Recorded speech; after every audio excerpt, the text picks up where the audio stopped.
يلا بينا نحضر ماتش الاهلي وصن داونز في دوري ابطال افريقيا. في فيديو النهارده هتشوف كل حاجه حصلت بالتفصيل في ماتش الاهلي وصن داونز، ثم بعد كده ماتش اورلاندو وبيراميدز. فرحان لك انت قوي. لكن قبل كل ده انا عندي 3 تحديات، لو ما عملتهمش انا مش هتفرج على ماتش الاهلي من ارض الملعب. التحدي الاول اني هدور على 5 في الاستاد يكونوا متابعيني. التحدي الثاني ان الف مدرجات استاد القاهره كله، الدرجه الاولى والثانيه والثالثه. اخر تحدي ان انا لازم الاقي حد مشهور في الاستاد اتصور معاه. وصلنا عند الاستاد وتبدا رحله البوابات العظيمه. عد معايا كام بوابه واعرف كلمه السر اللي بدخل بيها. رقم 21 عمر سلام، 21 عمر سلام، 21 عمر سلام، عمر سلام 21. الله يخليك. بعد ما وصلنا الملعب تبدا رحله التحديات واللي هدور فيها على 5 عاملين لي فولو. رقم 1 ورينا كده، ورينا. 2 ورينا كده الموبايل. 3 وريني الموبايل كده. 4 وريني كده الموبايل. 5 وريني كده بعد كده هلف على درجات الاستاد كله، الاولى والثانيه والثالثه. هل هقدر؟ مش عارف. كده تشالنج دان. لقينا 5 الحمد لله يعرفونا او متابعين. بدات التحدي ده من مدرجات الدرجه الثالثه، وده كده المنظر من مدرجات الدرجه الثالثه. خلصنا مدرجات الدرجه الثالثه ونطلع جري على مدرجات الدرجه الاولى. داخلين كده على مدرجات الدرجه الاولى. يا مسهل ما يصعبهاش علينا والدنيا تسلك عشان نخلص التشالنج ده. وكده هنا دي مدرجات الدرجه الاولى، وده كده المنظر من مدرجات الدرجه الاولى. خلصنا الدرجه الثالثه والدرجه الاولى، والمفروض ان انا هطلع من الدرجه الاولى على الدرجه الثانيه.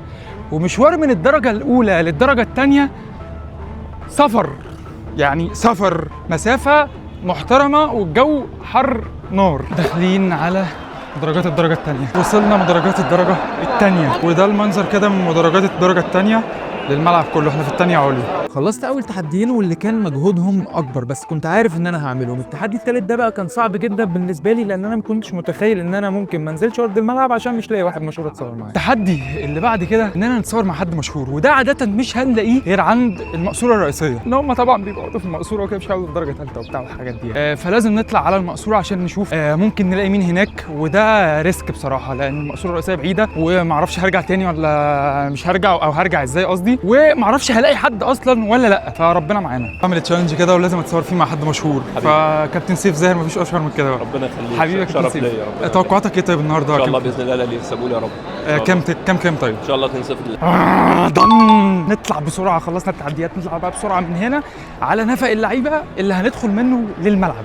طبعا ده برده مشوار سفر تاني، بس طالما هنشوف الماتش من الملعب اي حاجه تهون. اللعيبه شكلها نزلت والمدرجات بدأت تترج، أنا سامع من بره، فلازم نوصل للملعب بسرعة. هيكسب 4-0 أكيد. وها قد جاءت اللحظة الحاسمة، لحظة دخول أرض الملعب. يا جدعان أنا مش قادر أوصف لكم المنظر عامل إزاي.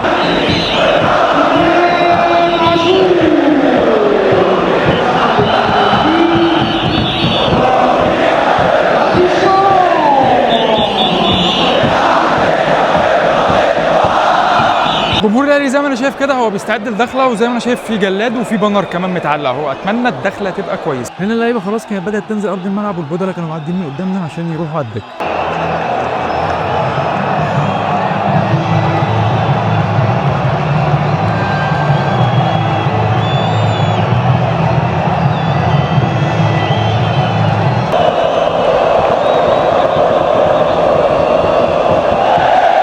كالعاده الدخله مش باينه قوي من تحت، فقولوا لنا رايكم انتوا حلوه ولا وحشه.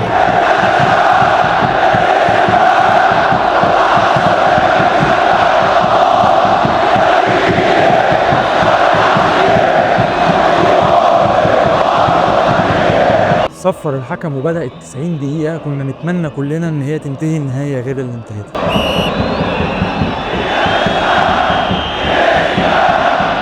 يا جدعان الكرة طول ما هي مع سان داونز لو مصدع او حاجه ممكن تموت من الصفاره اللي جمهور الاهلي بيعملها. بدا الماتش وسان داونز كان اخطر وكان هو اللي بيبادر. الكرة دي رامي ربيعه طلعها حلوه قوي بصراحه وبهدوء.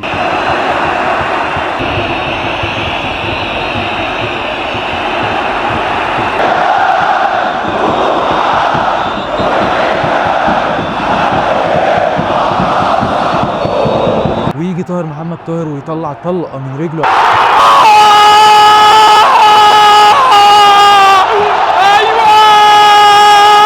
يدخل كولر في حاله ارتباك غريبه ويخلي اللعيبه كلها ترجع تدافع، ويرجع سان داونز يضغط الاهلي من دلوقتي لنهايه الماتش. شوف معايا كده كام هجمه جايه لسان داونز وكام هجمه جايه للاهلي.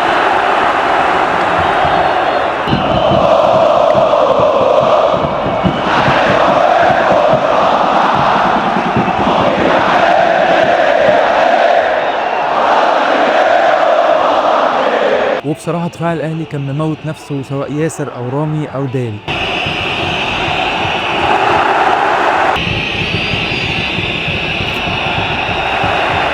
حتى الشناوي لما خد باله ان الاهلي مضغوط بدا يقع على الارض عشان يهدي اللعب شويه. داري استغل وقع الشناوي وبدا يتكلم مع رامي والعش عشان يحاولوا يعدوا الشوط الاول 1-0. وفعلا صفر الحكم ونهى الشوط الاول الاهلي 1-0. خلص الشوط الاول الاهلي متقدم 1-0. سان داونز تحس ان هو خايف شويه من الاهلي، بس الاهلي ما ينفعش يفضل على ال1-0 ده لانه خطر جدا، وسان داونز لو جاب جون في اي وقت الاهلي هيحتاج جون تاني، لان كده سان داونز هو اللي هيصعد. وشوف يا اخي دكه الاهلي وكولر المفتري مخزن مين عليها، بن شرقي وسام وحسين وقفشه. حتى لما فكر ينزلهم امتى؟ بعد ما الدنيا راحت في داهيه. وقبل بدايه الشوط الثاني جمهور الاهلي رفع بانر بمناسبه تاسيس النادي وكاتبين عليه: من اساطيرنا تعلمنا الطموح والكفاح، 118 عاما من المجد والبطولات والنجاح. يعني مارسيل كولر اتجنن، بيعمل تغيير في الدقيقه 60 وسام ابو علي، يعني تغيير هجومي كمان. ودي اللحظه اللي الحكم وقف فيها اللعب عشان يشوف الفار، وتقريبا 70,000 واحد حاطط ايده على قلبه. يعني هو الحكم موقف لعب واحنا مش عارفين ليه او ايه السبب، معرفش. انتوا شايفين بقى في التلفزيون حاجه احنا مش شايفينها من هنا. وفي الكام لحظه اللي الحكم راجع فيهم من الفار للملعب الناس كلها كانت حاطه ايديها على قلبها ومستنيه القرار. مفيش حاجه، رعبتنا يخرب بيتك.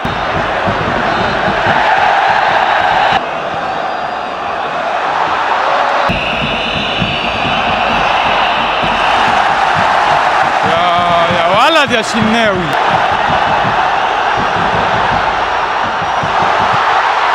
يعني يا عم كولر شكرناك انك نزلت حد في الدقيقه 60، تروح تنزل لنا اشرف بن شرقي في الدقيقه 80؟ يا راجل حرام عليك يا راجل. دخلنا في اخر 10 دقائق في الماتش، اخطر 10 دقائق لو دخل فيك جون هيقتلك.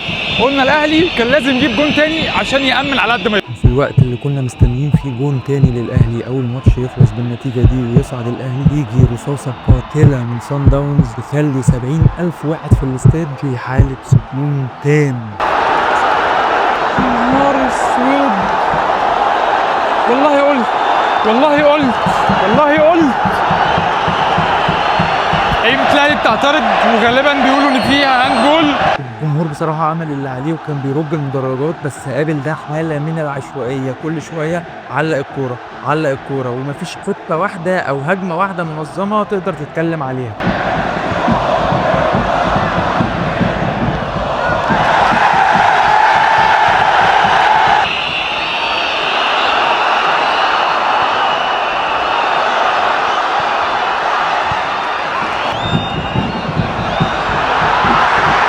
طبعا كل اللعيبه بتاعتهم هيقعوا، حقهم بيضيعوا وقت.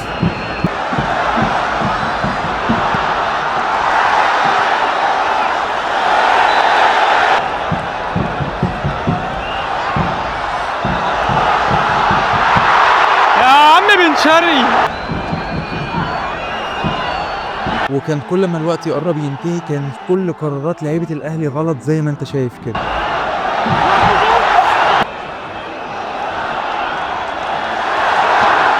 وصفر الحكم ويصعد سان داونز للنهائي وسط حاله ذهول جباره في استاد القاهره.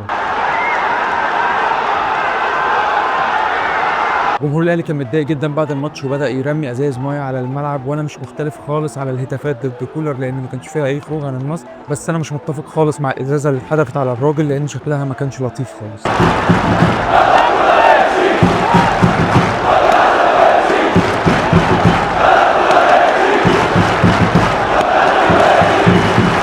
وتستمر عقدة الأهلي في إنه ما يقدرش يحقق 3 بطولات أفريقيا ورا بعض، وكعادة الأفارقة لعيبة سان داونز بدأت ترقص في أرض الملعب احتفالا بالصعود ومعاهم كل الحق.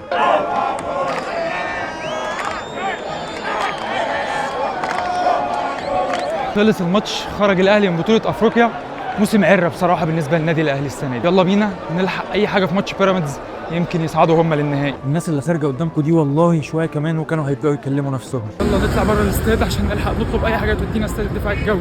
انا وعدك لا وعدني عشان انا هجيلك في الفاينل. قدرت تكسب الاهلي وسط 60,000 متفرج. خرجت من استاد القاهره استاد الدفاع الجوي وعرفت ان بيراميدز خلص الشوط الاول متعادل 1-1. الحمد لله وصلنا استاد الدفاع الجوي، غالبا الشوط الاول خلص ويا رب نلحق الشوط الثاني بقى كده من اوله. دخلنا الملعب الحمد لله في استاد الدفاع الجوي عشان نتفرج على بيراميدز ولسه الشوط الثاني ما بدأ.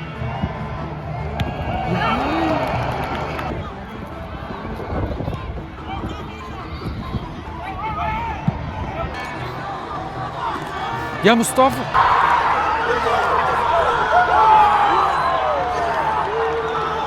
الجون الثاني، هو انا المشكله فيا ولا ايه؟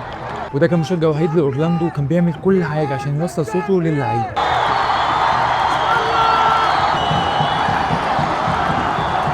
الجون الثاني لبيراميدز والتعادل، جون واحد يوصل ببيراميدز للنهائي وقادرين يجيبوه. شوف هنا بقى الفرق بين فريق عايز يكسب وعايز يوصل للنهائي وفريق تاني كان جبان جدا بسبب مدربه كولر يتحمل المسؤوليه كامله عن اللي حصل في ماتش الاهلي. بيراميدز هنا ماسك كوره بيهاجم بيضغط بيعمل كل حاجه عشان يصعد. يا نهار ابيض،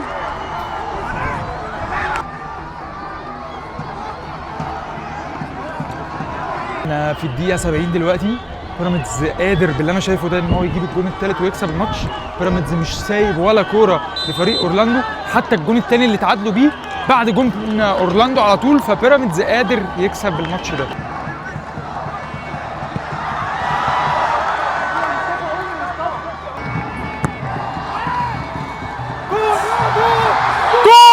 جول يا ابن اللعيبه يا ويلي، حلوه يا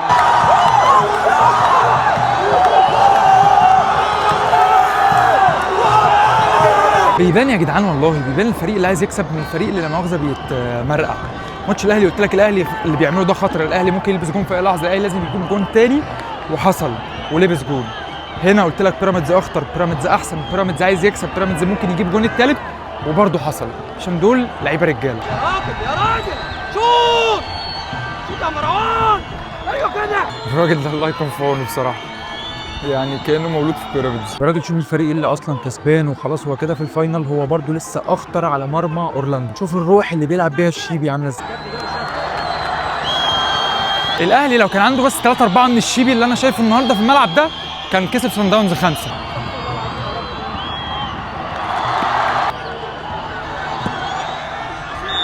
وتيجي اللحظه اللي جمهور الزمالك اللي موجود في مدرجات بيراميدز مستنيها ويصفر الحكم ويصعد بيراميدز للنهائي. صفر الحكم، كسب بيراميدز، عمل اعجاز تاريخي ان فريق يلعب مرتين دوري ابطال افريقيا المره الثانيه يصعد للفاينل.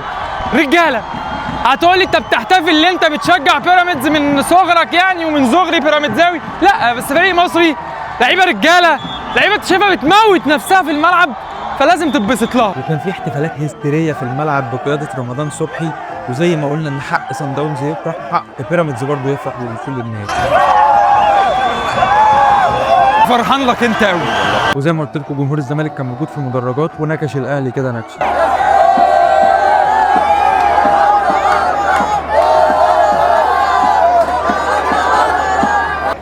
لو نزلنا الفيديو ده بعد الفاينل ان شاء الله توعدني انت تاخد البطوله؟ انا وعدك لا وعدني عشان انا هجيلك في الفاينل هنا والله ان شاء الله. ربنا معاكم ان شاء الله تشرفوني. واحد هيجي يقول لي لا اصل صن داونز غير اورلاندو، اورلاندو ده كسب الاهلي هنا في مصر، ها خد بالك من المعلومه دي. لعيبه اورلاندو بعد الماتش تحس ان هم كانوا في جنازه ومش مصدقين ان هم خرجوا من البطوله. بعد كده رحت حضرت المؤتمرات الصحفيه وده كان سؤالي لمدرب اورلاندو. حضرتك كنت موجود هنا من فتره قصيره وقدرت تكسب الاهلي وسط 60,000 متفرج وتخسر النهارده، ممكن اعرف ايه الفرق بالنسبه لك في المباراتين؟ رد عليا وقال لي ان انا هدفي في الماتشين كان مختلف. الماتش الاول مع الاهلي كان في دور المجموعات فانا كنت عايز اصعد بس كاول، دلوقتي انا في الدور قبل النهائي انما انا دلوقتي في الدور قبل النهائي فانا هدفي الصعود للنهائي. بعد كده جه يوريتش مدرب بيراميدز، وده كان سؤالي ليه برضه. انت اول فريق مصري النهارده بيصعد لنهائي افريقيا بعد 22 سنه غير الاهلي والزمالك، وانت فريقك النهارده لعب 2 دوري ابطال افريقيا، صعد للفاينل. تتعامل ازاي في الفتره اللي جايه مع ضغط الماتشات وتاهل لعيبتك ازاي للفاينل؟ قال لي انا بمجرد ما اقول لعيبتي ان احنا في نهائي افريقيا ده تحفيز كبير بالنسبه لهم، ومش محتاج اقول اكتر من كده عشان احفزهم. وبس كده خلص اليوم الطويل قوي اللي انا اول مره اعمله في حياتي، وما اتمنهوش يتكرر تاني بصراحه. عايز انام من النهارده بعد بكره، بس انا مش عارف اعملها ازاي. الحمد لله.